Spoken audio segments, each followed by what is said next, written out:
John had always been fascinated by antiques. He loved browsing flea markets and estate sales, searching for rare finds and hidden treasures. So when he stumbled upon an old music box at a flea market one day, he couldn't resist the urge to buy it. The music box was small and ornate, with intricate carvings on its wooden exterior.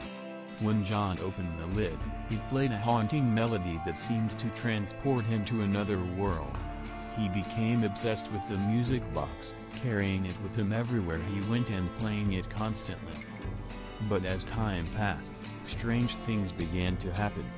John started having vivid nightmares about the music box, in which he was trapped inside its intricate mechanisms. He became paranoid and reclusive, refusing to let anyone else touch or even look at the music box. One day, while researching the history of the music box, John discovered that it had once belonged to a notorious serial killer.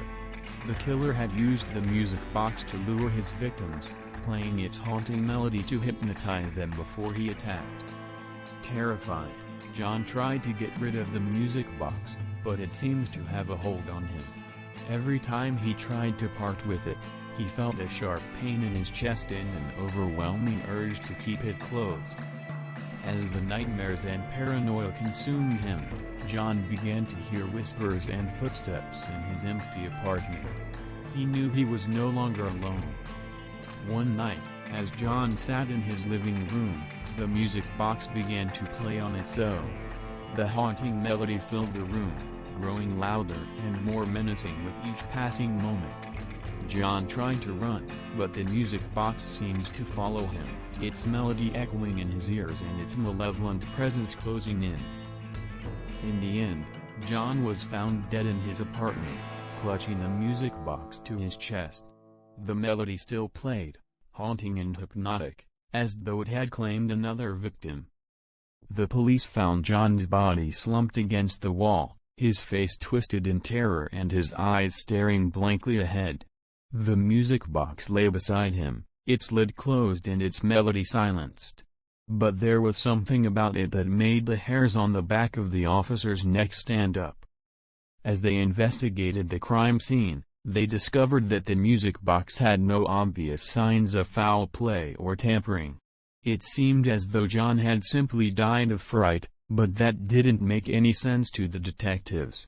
They took the music box as evidence and started digging deeper into its history. What they found was a series of gruesome murders that had taken place in the same city over a decade ago. The serial killer had used a music box just like this one to lure his victims, playing a haunting melody that seemed to hypnotize them. The detectives were shocked to discover that the music box had somehow survived all these years and had found its way into John's hands. But what they couldn't explain was how it had managed to exert such a powerful hold over him. As they delved deeper into the case, they began to realize that the music box was more than just a simple object. It was a conduit for evil, a vessel that had absorbed the malevolent energy of the killer who had once owned it.